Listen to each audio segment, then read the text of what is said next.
Just because you went to law school, they don't teach you accounting, marketing, technology, business development. To run a successful operation, you need those skill sets. His impact in the legal space, Mr. Hamid Kohan, CEO of Legalsoft. We have a lot of attorneys from Colombia and Ecuador, but they have a discipline of finishing law school and they work under the attorney in the US. But they do the entire discovery and they're ready for trial for fraction of the cost. So what do you say to the business that's competing with Legalsoft? Having 8 local offices in 8 countries wasn't an easy thing. We always invest in the future. Now we're investing heavily developing AI for the legal industry. Imagine I have this intake with a video, not the real person. As soon as he talks to you, he can adapt to 120 different languages immediately and do an intake for you. If I don't do it, somebody else will. Do you have a mentor? All day long, everything I see, watch, read, whatever, is like I need to learn. I'm just a sponge for data and information. Any pieces of advice that you can give? The most successful firms that I've worked with, the biggest problem right from the beginning that I mediated for them is someone who in the legal space who at this point probably doesn't need too much introduction because of his impact, Mr. Hamid Kohan, CEO of Legalsoft. Welcome. Thank you, Nav. I hope you don't mind if I no, just jump right in there. Get right into it. So officially, so we understand, when did you dive into the legal space? When was your first experience with the legal space? Well, in the past, when I was working in Silicon Valley, I was always, as a technology individual, had some exposure into the legal side because we were doing mergers and acquisitions and we had litigation and stuff. So that was the beginning of sort of a legal exposure. But I never was involved in it. I was sort of like participating in it. But about 7 years ago, through some events that happened, I got exposed into a legal industry. And through a single case in a single firm, which I sort of helped mediate between the two parties as an outsider. And then I figured out that it's a huge opportunity because there's a lot of things wrong with the legal operations. Operation more as a law practice operation. And very quickly developed this terminology saying that if you leave the attorneys alone, they're still wearing their pagers, waiting at the fax machine for the next fax to come in. Because I came from a huge high-tech environment and I came to very low-tech environment. Got it. And so that was the first opening. It was like, oh, wow, there's a huge opportunity here. So it sounds like you did a lot of recruiting, whether domestic or thing. How many people do you think you've interviewed in a role? In how many years? Per year? In the past, let's say 5 years, do you think you've had interviewed more than 1,000 people? Probably myself directly, probably several hundreds. But as an organization, we interview about 300 candidates a week. Wow. So, and we interview them. We screen them after like 2,000 candidates. We actually interviewed 300 of them that were screened for the positions. Whenever you're approached by someone who's going to come into, whether it's Legalsoft or you're doing it on behalf of other organizations, it sounds to me that for you, it's not necessarily the qualifications of the person as much. You're going to put them in competition and let the organization figure out who's the better candidate. Or is it like, hey, I have a set parameter of questions that I do to dissect someone before I let them in? Sure. Part of our screening process is folks' previous experience. Well, like, do they have experience in customer service, customer retention, customer dealing with the clients or calling leads and things like that? So that's one qualifier. The second is that the communication skill and their ability to work those hours, because those folks have to work US-based hours. So if you're Pacific or East Coast, you need to fit that. So we screen them for all of that and also check the longevity of their previous positions. Is this person work other places 2, 3, 4 years, or they jump jobs every 6 months? So you don't want a jumper. Right, don't want a jumper. You want loyal folks who worked at this place for 3 years, that place for 4 years. The same thing you would do here in local. Right. You see a resume in 2 years they work 6 places, you don't want to interview that candidate. Right. So we do the same kind of a screening. Right. And for most part, because of our influence in these countries, we look for people who had some experience working with the legal industry in the past, in any capacity. So those are the qualifiers to screen them, to bring them down to something that makes them a better candidate for our clients. Oh, very interesting. You mentioned intake, and that's a primary area that you guys focus on. It seems to me that just based on my, oversight. Oh, sorry to interrupt you. There was another big flaws in the system. Tell me. People thought that if I hire a call center to answer all my calls, I'm good. Right. Because there's this room full of people sitting and just saying, hello, Mr. Naveed, I want to know what you're calling about and things like that. That's a huge problem. Right. Because all of these firms are looking for that big case, 7-8 figure case to come through all their life that changes their practice, changes their lives. And I said, you want some random person in a random place pick up a call that is going to change your life? You're going to trust this random person that hasn't been properly trained? Right. And that's when the light goes on and go like, oh, shoot, I never thought about that. Right. So we said, don't do that. You need people to absolutely be able to be trained and retain that kind of a client. Right. So that was the second problem to fix. It almost feels like in the intake space, there's actually a personality trait that is required of them, like a closer, a seller that is best positioned to be that role. Do you guys specifically look for that when you're screening intakers? Oh, absolutely. They got to be able to relate to the caller because imagine if somebody got into an accident, so they're hurt, they lost their livelihood for some way, they can't work anymore, or employment, or anything like that. So you have to have a sense of connecting to these folks. Some empathy. Have empathy and walk them through the process, feel their pain, feel their needs, and try to make it easy for them to go through these questionnaires of the intake. So all of those are a factor. So if somebody's sitting, a candidate comes in and is just cold and not connective, not, sort of communicative, no, that doesn't going to make it. Yeah. So for intake specifically, what I've noticed is that the most successful models for law firms, as an example, is that there is a key stakeholder, maybe a majority partner, if not a majority partner, someone who's highly incentivized to monetize on and signing up clients. Mm-hmm. I find that a lot of law firms kind of overlook that a little bit, in that they assign someone that may not have that sort of passion to close and are not as incentivized. Do you see that? Like, is that a trait that you're seeing? Because if I may ask, how many law firms do you guys service at this point? Close to 1,000 law firms. Close to 1,000 law firms nationwide. And out of those, probably if you could handpick the most successful ones, and if we focus on PI for a second, do you feel that the best model is that someone with a high stakeholder, highly motivated stakeholder would be best positioned to oversee and own the intake process? Or do you feel like it could work other ways? Or it actually doesn't work like that. Okay. If I have the actual attorney be available to do that, even let's say it's the best communication skill they have, knowledge base and everything, I can't count on them to be available all the time. Mm-hmm. Like they're in court, they're with a client, they're doing something, and that call comes in. I'm thinking that this important call that you've been waiting for all your life is coming in, and you're in deposition.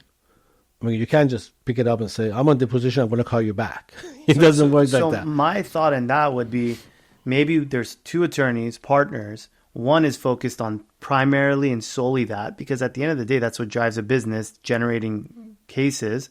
And then one focuses on the other side, the operation side, being in there. No, it doesn't work like that. They went to law school to be lawyers, and that's got to stick to that. I got 2 kids in law school. Right. I didn't send them to law school with all this pain and cost and whatever for them to come and answer calls, or call the leads, or respond to an email from an unknown client. Right. So no, they should stick to lawyering.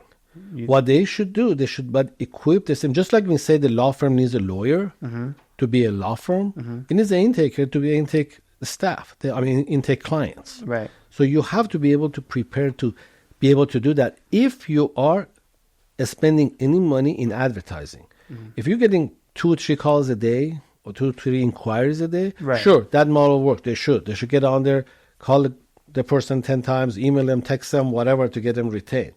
But that's on the smaller version of the law practice. When you start doing ad campaigns and social medias and so forth, you need people to be able to respond to the call that you just spend thousands of dollars to create.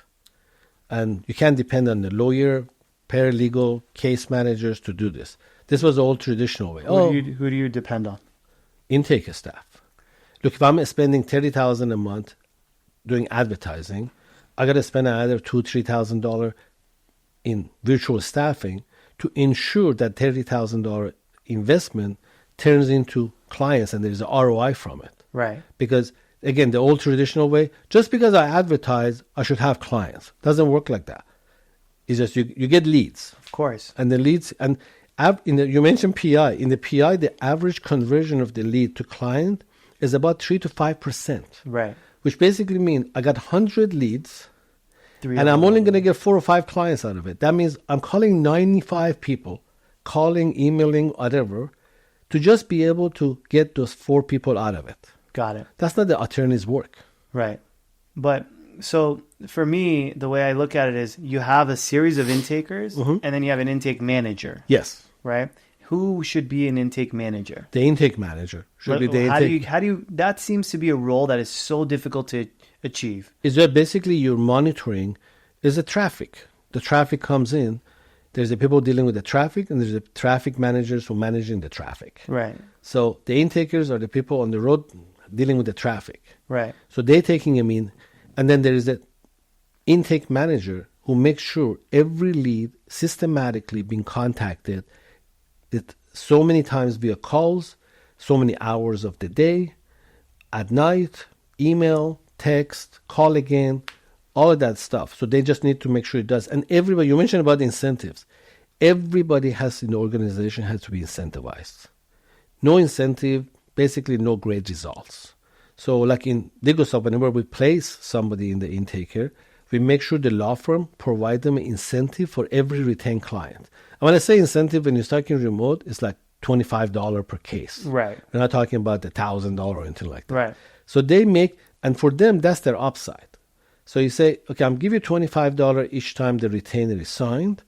And if you sign 20 cases this month, you get extra $500, which to them is equal to like $20,000. Right. So how would you satisfy a model? So you got the intaker and you got the intake manager. Assuming you have a situation where you're a red alert, you're on the phone with a potential, $5 million policy. What is the best optimal way to ensure that organization closes and retains that client? Keep him on the phone until you get a hold of your attorney. The attorney? Yeah, absolutely. I mean, for that, again, that's the call that they've been waiting for all their life. Right. And that's why it was important not to go to a random person in the call center. Right. So now I train this guy. It says, look, if there's an answer yes to these 3 questions, no matter what, you keep him on the phone until you get a hold of me. Yeah. Because I want to talk to this potential client. Right. So if they said, look, they got rear-ended, I went to emergency room right away, my passenger is also injured, and I said, okay, hold on, let me get my attorney on the phone right now. Hold on 2 seconds. So what if your attorney's in depot? You get the next one. There's always backups. There's an attorney. If not, is the associate. If it's not, is a paralegal, the case manager, somebody who can actually take it to the next level. Right. So, but don't leave the phone. Right. Because if they leave, you just lost a 7-figure case. Right. Right. So they're trained with that. That's the difference between some random person who's a paralegal sitting there just doing discovery and everything. This call comes in. They still don't see it as their thing. Right. It's like I'm covering for receptionists, basically. Nobody wants to cover for anybody. They hardly can do what they're supposed to do. Right. Not trying to cover for the receptionist and the attorney and everybody else. That's why it has to be so departmentalized that everybody knows exactly what they're supposed to do at this place. Right. Interesting. So like that person that is going to get a phone call, that attorney or the next one, do they allocate time to allow for that, or how does that work? I seen attorneys walking out of a deposition to take that call. Of course. They say, look, I'm going to take a break, 5 minutes, because they know if that call from that number comes in, is one of their intaker is having a very hot case on the line. Yeah. So I'm going to walk out. I'm going to retain this client. I'm going to stay on the phone until he signed the damn retainer. So because then I get back to the deposition. Right. And that's why I kind of go back to even my point of like, what if I got an attorney? Yeah, he went to law school, but candidly, I know hundreds of lawyers that went to law school because they didn't know what else to do. Right. They weren't meant to be lawyers, but they had other talents. Someone that I know of personally is just an amazing closer. He just is amazing on the phone. He's amazing with relationships and just that. And like for me, and my position was, hey, you know, you don't have to do all the legal work if that's not what you're meant to do. You could maybe take an ownership. I have an exact case of that. I have a client, a friend and all that, PI attorney. Again, went to the law school just because parents wanted him to go to law school, like a lot of parents do. Right. Came especially back in our community. Exactly. I said, I want to set up a law firm. Okay, you shouldn't, but if you do, we set it up. Legalsoft sets up law firms from scratch. Okay. In 90 days, we give you a key to your law firm from A to Z. So we know how to set it up, how to operate it in 90 days. So we set it up. We even ordered furniture for the guy and hired the paralegals and a case manager, and we review his lease for the place. We did the whole thing. And we started generating cases. In about 3 or 4 months, the guy was miserable. It's like, I don't want to do any of this stuff.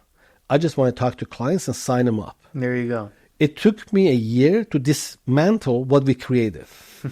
100% get rid of people, cases, and everything. And he became basically, okay, I'm not the attorney, I'm an intake manager now. Right. But is a specific, is an intake manager. So he has like 8 intakers. Right. He generates about 100 cases a month. And he refers every single case out. Right. So no lawyering in this place, even though he's a law firm. Right. Because he's a master intaker. But I think that's beautiful. No, it's wonderful. His life is 10 times better. I mean, that's a trend. He's found what he's best at, and he does that, and he doesn't do anything else. I feel like that's the key to success for a lot of individuals that they're missing. Because a lot of attorneys are wearing so many damn hats in these law firms, they're just losing their mind. He's just tracking cases and the money. Which is, he probably, for the past 3 years that I knew him, would set this whole thing up and then pivoted completely into referral. In the 3 years, he made more money and signed up more cases than anybody else I knew in that bracket. Wow. So there's a lot of that. A referral partner, how do you maintain that? How do you ensure that things are going smoothly? You have to have a very close watch. You have to care for it like it's your own case, your own firm, your own people working on it. But you're just not because you don't have the headache. But you have to treat it like you do. I'll give you some point cases. Here's a firm who got 300 plus cases referred in. Okay? And everybody trusted each other. Everybody was comfortable with each other. And then a year into it, since they was not closely monitored, out of these 300 cases, the guy dropped 60 of them, which you paid for to generate. Right. And we don't know the right reasons why. Why you signed it, why you dropped it. So you're all surprised. Here goes 60 cases, average of $15,000 per case. Now you almost lost $1 million there. Right. Boom, like that. Right. Then you find out another 40 cases, he got subbed out, which Right. means in the terms, the case went from him to somebody else, which now you're not going to get a penny. Right. But he must have done something wrong in his firm that the client left the firm. Right. Okay, so how am I going to watch after that? And then you find out 65 more cases got referred out from the person that I referred it to. Right. And you're like, no, I have a third partner in this case. Right. Okay, so controlling, managing it, and monitoring it is a very big thing. You have to watch after your asset. Right. You create the case, you hand it out to John. You got to stay on top of John's firm, making sure that he maximizes your return. Right. And not just mess with it. Right. Totally. And it's easier said than done, too. Oh, yeah. It's, I've witnessed so many different this kind of things. I saw an employment firm who got 126 cases referred to them from another firm, but they trusted the firm that they have infrastructure in place, like employment attorney, paralegals, and case manager who have expertise in employment law. The guy didn't have any of it. Right. So the 126 cases basically went to nothing because he just said yes because it was free. He just took all the referrals in. Didn't So cost what him happened? anything. Those cases got subbed out, or? It is so messy that neither party doesn't want to dig in to find out what happened. Wow. It's such a disaster that Wow. it's like, I don't want to go chase this guy in court and look all of this stuff out and whatever. But so there's a challenge on both. Yeah. Operating it yourself Right. or referring it to somebody else who's operating it. Right. But you got to stay on top of them. Yeah, it seems like a catch-22 to Yeah. me. Right. So what are some KPIs that you're managing in the case management aspect of things? Okay, great. So I love KPIs. yeah, so I do too. I live off the KPIs. So what happens with the KPIs? What happens typically in the organization when they have too many cases per case manager? So the case manager is not able to follow up with the client to make sure they are going through all of their treatment. Nobody wants to go extended treatments. They all work, they're busy, they have family, they don't. So this case manager got to follow up with them and say, hey, Nav, you need to go to this pain management. You need to go to get this, injection and all of that. So they do that. We train them to do that. And then so they follow up. And when you do this properly, you save a lot of time that typically would take to settle a case. You can bring it down from like 14 months pre-lit case management to 9 months. So imagine in your case, how much does it help in the cash flow process to settle and get the payments in 9 months versus 16 months? It's a game changer. It's a game changer. So our case manager is able to do that for them. What's a good incentive to give a case manager? What makes sense? The ones that hit their target, their annual bonuses should be anywhere from $10,000 to $20,000 a year. Wow. To meet their targets. So if they are, whatever, if they're in-house, right. If the VAs are much less, if you get $5,000 a year bonus, is game changer for them too. Is your model to have a domestic one and then a few support? Yes. Always they start from one senior case manager in-house, and then you give them 2 or 3 virtual staff to manage. Right. So they always have supervision from local person, and then they have 2 or 3. So now between this 4-people team, you're able to effectively manage 200 plus cases. Got it. Effectively. Right. Which means everybody is running capacity, right, not over capacity. Right.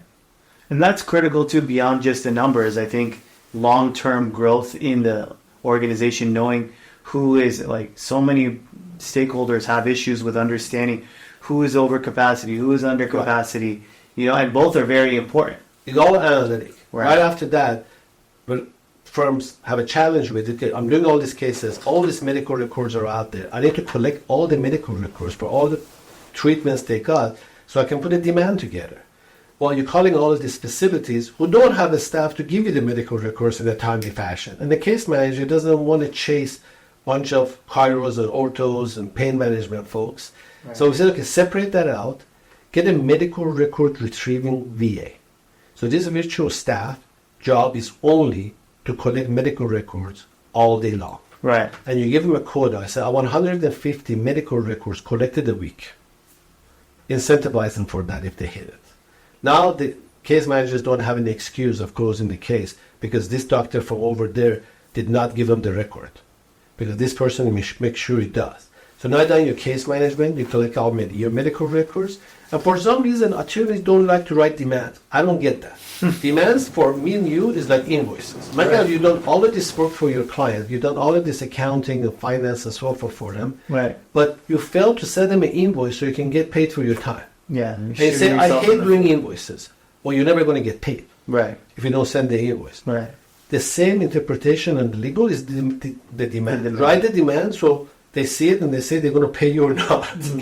Right. So now we have, because of that, dealing with that issue, we have trained personal injury demand writers that you can either hire full-time or do it per demand. Wow. So solve that problem. A lot of it might sound like I'm fixing a lot of laziness problems because people just don't want to do things properly in the timely fashion. But now we got demand writers. So get the demands right. Get the response back and know what to do. So we go all the way from intake, case management, document collection, demand writing, paralegal to do discoveries for litigation. So they do all the discoveries and so forth. And then we have remote attorneys. I thought in the beginning when I said to an attorney here, hire a remote attorney, first of all, they thought they're in U.S. So I said, so which state are they at? No, they're not even on there. They're not here. I said, so how can I use an attorney in Ecuador? But we have a lot of attorneys from Colombia and Ecuador. Okay, so there's this person who went to law school in one of these countries, most likely in English language anyway. So they have a discipline of going through law school, finishing law school. Reading, writing capabilities are great because that's what they do to finish the law school. And they either practice or practicing. We hire these people full-time, dedicated to the law firm, and they work under the attorney in the U.S., right? So they don't sign anything, they don't do deposition, they don't show up, they don't do motions, but they do the entire discovery for the attorney and all the legwork for getting ready for deposition, doing deposition summaries, doing the case summaries, getting ready for trial. They do all of that for fraction of the cost that they will have to hire somebody locally to do it. So we do the whole spectrum from intake all the way to the attorney. No, That's amazing. So focusing on that demand side, talk to me about what you think, on an average attorney level, how many demands should be, assigned to each attorney? If the attorney if their cases, a number of cases that they completed in the month, let's say they completed 20 cases, 15 demands has to go out within the same month. Otherwise, you just plug in the system and you're going to have a cash flow problem. Right. And they just think that one day, one Sunday, they're going to sit down and generate this 20. Never happens. They generate 2 and they say, well, I'll do the rest of it on Monday. So they need to have that discipline of being able to send out as many demands that they basically signed up cases that month. Because you want to keep the system consistent. You don't want to, clog up the entire process. Right. So if I signed up 15 cases this month, I need to send out 15 demands this month. Because 15 demands, 10 of them goes to settlement, 8 of them get settled. It keeps the cash flow going. I love that. Yeah. How many people do you think in actuality are achieving that? What percent of these law firm owners? Probably about 30%. Okay, that's a good number. I was expecting much less. Very interesting stuff. So, if I'm not mistaken, you're technically not a lawyer. Is that right? Technically, no, because I got challenged for that. When I started I'm engineer by education and trade, and also got an MBA. When I came to this field, even though I brought a lot of experience from tech and entrepreneurship, a lot of companies and so forth, there's still one thing that some of the folks in the law firm were picking on is that you're not even an attorney. What right do you have to advise us or tell us what to do, how to do? I said, I'm glad I'm not an attorney. You don't need another attorney here. You need somebody who actually understands the system and the process. Right. I'm not handling cases. So because I got challenged for that a few times, I actually took the initiative to find out how can I say I have a law firm myself, because you have to be a licensed attorney to own a law firm. Right. So I found a loophole. Arizona, Utah, they allow a non-attorney to own a law firm if the state Supreme Court approves you. Right. So I went through that process. I sat in front of 12 commissioners and judges and stuff, and they tell me, what the heck you want to become a law firm? Right. And I give them a reason, and I got approved to be that. So I can actually operate as a law firm. I can take in cases, I can refer out cases. We don't practice or anything like that. But we use it for sort of referral relationships and being able to be participating in the cases to some extent. But that was basically, it was like what you said earlier, was to prove a point and remove an obstacle. And that's why I did that. It's the disruptor at work. It was a very time-consuming process, but it worked. Okay, very good. You have children, 2 of which are in law school right now. Yes. But they both wanted to go to medical school first until they found out how long it takes to actually come out and be successful. Right. And so, I'm sure you had some sort of influence in that, operating in the space. Not as much as you would think. Really? Yeah, because I sort of operate that way. I let them choose whatever they wanted to choose from. And to that point, even the 2 kids growing up in the same environment, and both of them, they're 2 years apart. One, the oldest one, Bobby, goes to Vanderbilt Law School. Mm-hmm. Ivy League, whatever, because he wants to be a badass litigator. He wants to be a litigator. I always say Bobby's going to be the one in the court arguing the case in front of the judge. Even if the judgment is in and everybody has left, he's still arguing with the desk and tables because he just likes to do that. So he's going to be some badass litigator somewhere. Mm-hmm. So he's not going to be sort of a Legalsoft business kind of a thing. My other son, Cheyenne, goes to Pepperdine.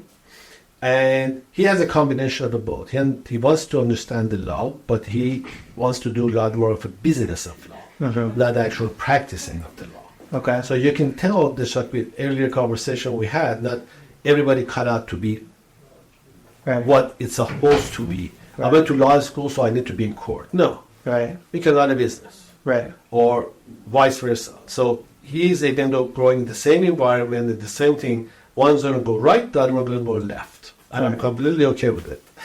That's great. And so how quickly, were your kids able to find what they want to do? Because it seems like they're getting it really quick in school, doing their stuff. But Did they have some work experience? Did they work at Legalsoft before? Yeah, all of them work in Legalsoft. Actually, when I started the Legalsoft outside the consulting, because we had some product and services that we started offering.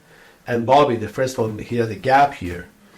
And he got involved with me, marketing law firm mobile app and mobile technologies and so forth. So he got to talk to a lot of law firms firsthand before he was going to the law firm, right? Going to law school.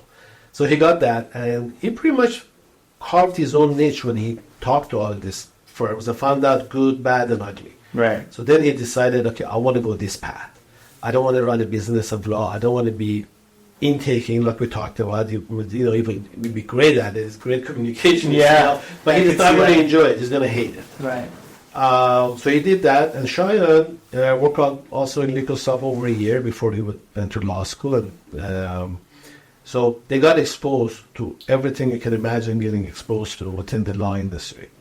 Kind of a message to the young entrepreneur. What is it that you'd like them to know as they navigate through the path of business and business ownership? What do you recommend for them? Is to realize who they are, what they learn, and what they are capable of doing. Mm-hmm. Just because you went to law school, I tell the same to my kids. They don't teach you accounting, finance, HR, marketing, technologies, ITs, business development. They don't teach you any of that. Right. And to run a successful operation, you need those skill sets. Yeah. So don't try to be it all. Don't do your own accounting and your own marketing. They all say, I'm going to go develop my own website. Why? Right. Pay somebody $1,000 to develop your website. Right. I'm going to maintain my own social media. I'm going to run my own ad campaign. I'm going to do my own bookkeeping. Why? Right. They didn't teach you. You didn't work anywhere to learn it. Why are you winging it? You went to law school, try to do the law. Right. And if you don't, make that decision up front, get a lawyer who will do law, and then you go do business. Right. So that would be my first advice, is that just because you came out of law school, don't think you know it all. Right. Because you really don't.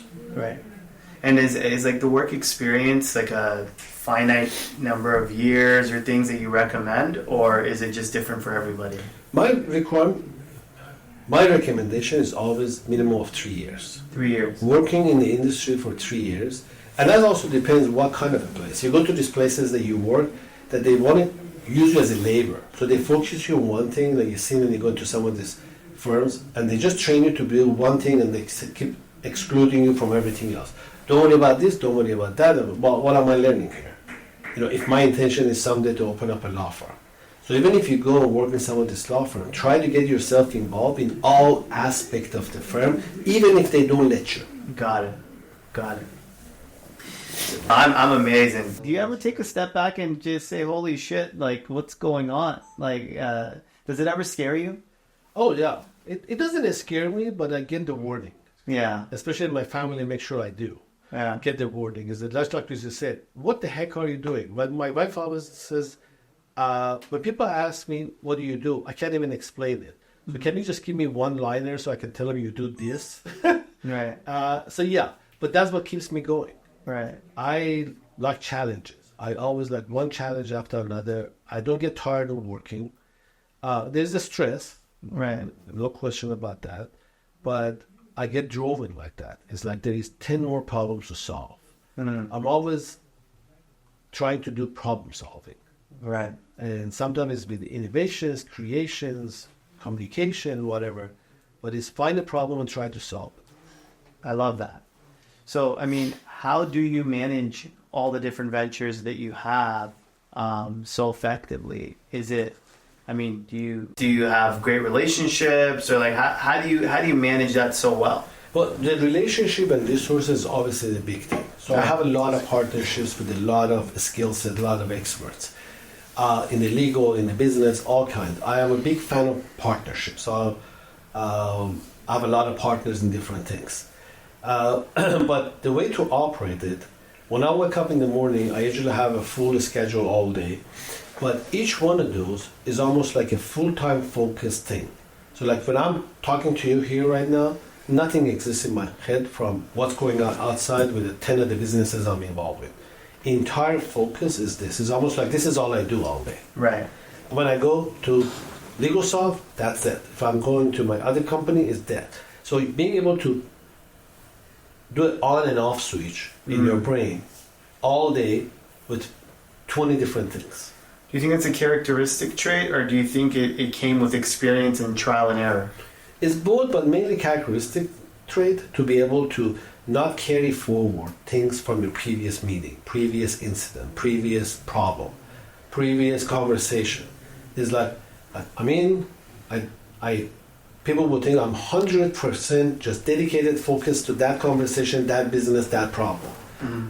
When I leave, it's almost like it didn't exist. Right. I'll go to the next one. Right.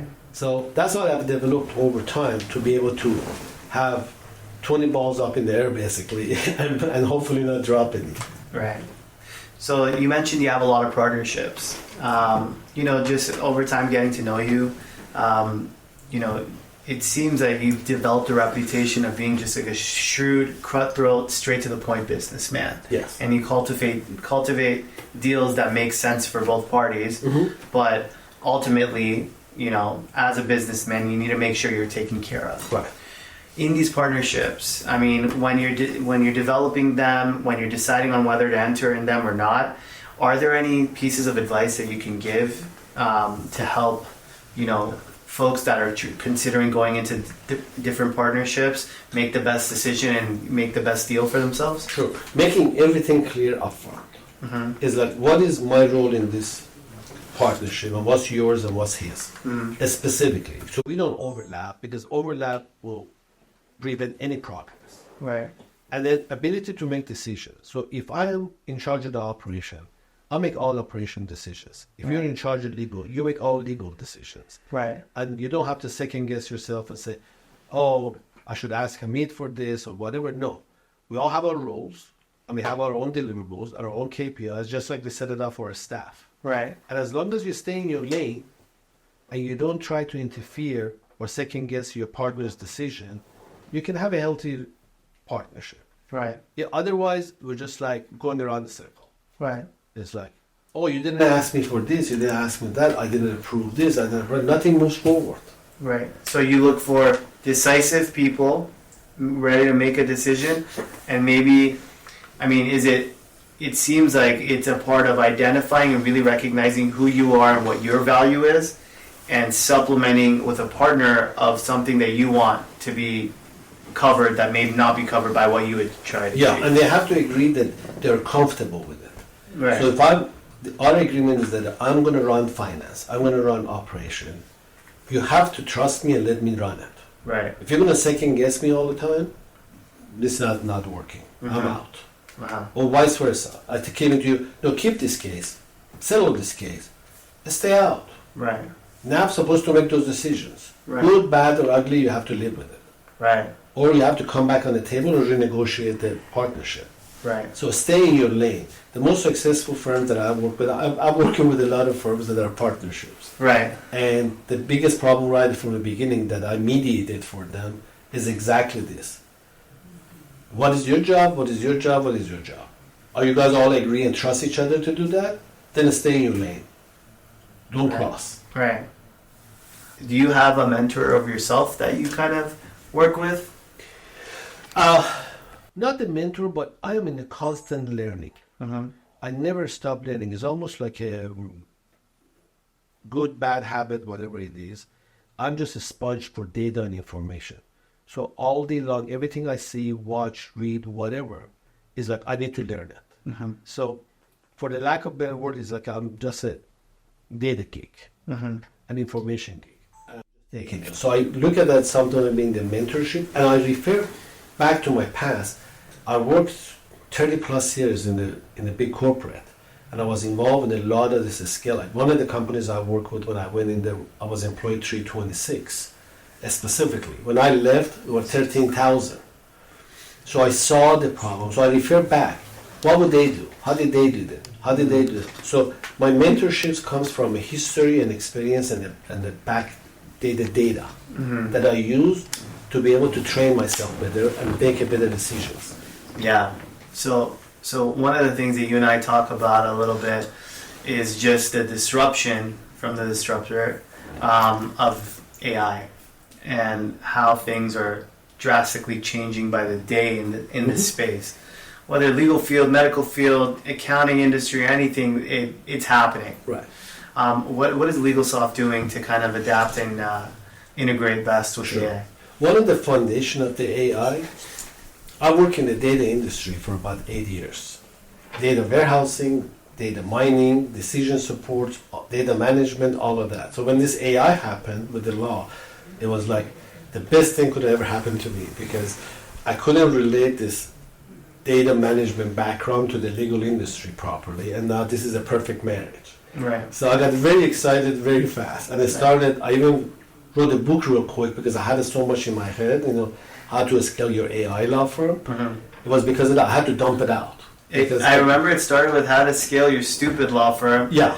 And then it got the stupid, but AI in it, because it really started as stupid because the way a lot of the firms that I got exposed to, it was really stupid how they were running it. Right. And somebody asked me to describe it at one time. I said, it's just stupid. I said, so why don't you use that for your book? I said, I will. I said, really? They're calling them all stupid? Yep. Because by the time I got into it was really stupid processes. Right. So then I cross it and say AI. But the AI is going to make a tremendous impact in the legal industry. People don't realize it. Mm-hmm. That what is it going to do? Right. Because it is a big part of it. Law is data. Data management, historical information, previous cases, previous precedents, decisions, all of that stuff is just AI. Right. Because it can learn faster, it can go through thousands of cases in a matter of minutes. So it's going to make a big impact. Right. So there's two types of impact in the AI with the legal industry. Transactional law, litigation law. Okay. Transactional law is like immigration, estate planning, bankruptcy. That's transactional. Right. Litigation is employment, workers' comp, personal injury, mass tort, this kind of. So the AI right now sort of got interrupted because the company called EvenUp came in the middle of nowhere and it started writing demands for using AI for law firms. Right. As I described before, demands is the middle of the case. Right. Not beginning, not the end, right in the middle of it. Right. And they do a pretty good job. At Legalsoft, we have an AI initiative that is actually a separate entity, entrepreneur under Legalsoft, which we have over 15 different developers, AI developers, software developers, who are developing AI for the legal industry. Everything from intake all the way to the settlements. Now, it sounds kind of weird to people listening because they say, what do you mean? It takes a attorney and this and that. It really does. So to me, is targeting your potential clients demographically and geographically and all of that. AI can give you the best targets to go after based on historical data. So if I tell them, I signed up 1,000 clients last year, and this is the demographic and the information about them, it's going to analyze it and going to pinpoint exactly who and where and what I should advertise for. Wow. Then you come into the intake. Intake AI is something we're working on. We talked about intake before, so like the visual staff is talking to the intake. I don't have a lot of control even over that visual staff as much as I want to. Right. It's limited. Right. So imagine I have this intake AI who is a video of a person who most people won't know that is not the real person. Right. That as soon as it talks to you, it can adapt to 120 different languages immediately. Right. So I don't have this bilingual thing going on anymore. I can switch to 8 languages simultaneously and do an intake from you. Right. And because of every information I have from hundreds of thousands of intakes, based on the answers of the questions you do, your impression, your expression, everything that you do, I can real-time adjust to be the best intaker for you. Not just for the practice, not for the institute, just for you, because I'm not feeling you, right? And AI does that. And I also would know from the way this direction of this intake is going, when to get my attorney on the phone, because I feel like I'm losing you, right? From the answers, from the expressions, whatever. So perfect AI for the intake, and very cost-effective, obviously. Then the case management, which is... But do you think for intake, like, do you truly believe that the AI bot is going to be empathetic to the person? Because you just explained the intaker to be the optimal intaker to be a empathetic seller? You think because of how would it achieve that? Because look, whenever each one of us talk in a certain environment and situations we are, our tone of voice, everything about us changes depending who we talk to, under what circumstances. And those all have triggers. So if I have 100,000 people's data, and I am mapping it and finding out exactly how that works, I can replicate it. I can pretty much do personality check on you in 3 seconds. Based on how you started, how you said hello, what age you are, what demographic you are, what nationality you are, what language you talk. I put all of those together into my AI, and I'm going to pretty much stereotype you. Right. So I know exactly how to talk to you. Based on historical data. Right. Which me and you cannot, because we don't even remember who we met yesterday. Right. AI is going to remember a case from 100 years ago. Yeah, it's incredible. Right. So how there's no far do you limit think on are we from actual, when's the next attorney going to adopt an AI intaker? In 3 years, we're halfway through this. So half of these processes, like the intake, case management, demand writing, medical record analysis, all this stuff, before the next 3 years is going to be pretty much at the 98% accuracy. They still need to have somebody oversee it, modify it, monitor it, all of that stuff. But for most part, 80-90% of the work going to be done with the AI. Right. Now in the transactional law, it is even more interesting. When you're doing an immigration application, what do you do that is lawyering? Nothing. Right. Because immigration is very specific forms and qualifications for you to be able to submit your application. Just like applying for law school or medical school. You're filling out a bunch of forms, you provide the transcript, you provide your GPA, with all of that, and they decide if you're going to get in or not. Right. Same thing, immigration. It says you're coming through, business immigration, family immigrations, student visas. So I'm going to ask you a whole bunch of questions. I'm going to fill out a bunch of forms, and I'm going to recommend also to you, if you're going to apply for a student visa, I can tell you which colleges in the US are the best ones that issue the most acceptance nationwide, and what major within that college is the best major to apply for to increase your acceptance rate. No lawyer can do that. Right. The best of the best of them can't tell you that. Right. It's like Chico State in California, if you apply for psychology major, 98% chance you get in. But if you do the same thing at UCLA, 98% you get rejected. So AI can advise them, apply to this university for this major for the highest acceptance rate. Right. So why do I need a lawyer? To do what? Yeah, the power seems incredible, but at the same time, do you think you're shooting yourself in the foot? I mean, right now, Legalsoft is selling VAs. It seems like a lot of the work is going to be replaced by AI. Yeah, but I'm also going to train all of our VAs on AI. So they will be powered. Right. Now they have extra knowledge, extra skill set that you can buy out there. Right. And so that's why we do the full solution thing. And if I don't replace some of my own VAs, not all of them obviously can be, if I don't replace them, somebody will, because it is doable. Right. So I'm going to get ahead of them. Right. And do it myself because somebody does it to me. Right. So that's the concept of the being entrepreneur. And it's the biggest thing in the tech industry is that you always have to be able to replace what you're doing. Replace your technology, replace your solution, because if not, somebody's going to do it for you. Right. It's incredible. I've already started my thing. I mean, do you have a recommendation for other attorneys, maybe who are doing well for themselves, but are just kind of a little intimidated by AI? What steps should they be taking to kind of opt in? It's just like anything else that the law firm does. There's a PI firm who starts doing employment law. What do? They go get an employment attorney, employment expert, and they start with that. They just don't try to do it all themselves, learn themselves, and do it. Right. So when you get into AI, partner up, study it, get somebody to help you, get a contractor, get a consultant, get involved. Because if you don't, you're going to be left behind. So that's why our clients are sort of safe, because we're looking at all aspects of the law practice, and we are ahead of it to make sure our clients are moved forward with us, so they're not left behind. Somebody coming and say, oh, we can do this for you, but Legalsoft doesn't. Because we invest a lot in future. Right. Technologies, implementations, like having 8 local offices in 8 countries wasn't an easy thing. Wow. And then get a staff in there to be recruiters, trainers, coaches, because if I don't do it, somebody else will. So we always invest in the future. Now we're investing heavily into AI. We already have our demand writing AI done, so we can keep up with all demand writings.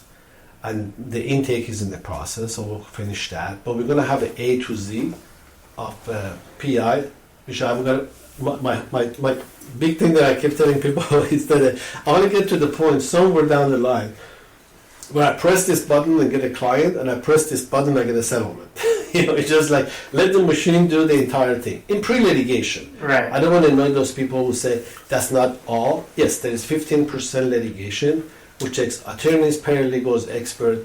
I'm focusing on the 80% thing, not the 15% thing. Sure. It's incredible all the stuff that you're working on. So what do you say to the business that's competing with Legalsoft? Don't copy us. There may be some that are looking around and trying to steal some of your secrets here. No, by the time they steal it, we already moved on to the next thing. That's been my strategy. Like I for 3 years, I was in charge of business development for a company, Hitachi, which is 400,000 people company. And our charter of 10 people within the company in the data management industry to be identify opportunities from 5 years from now.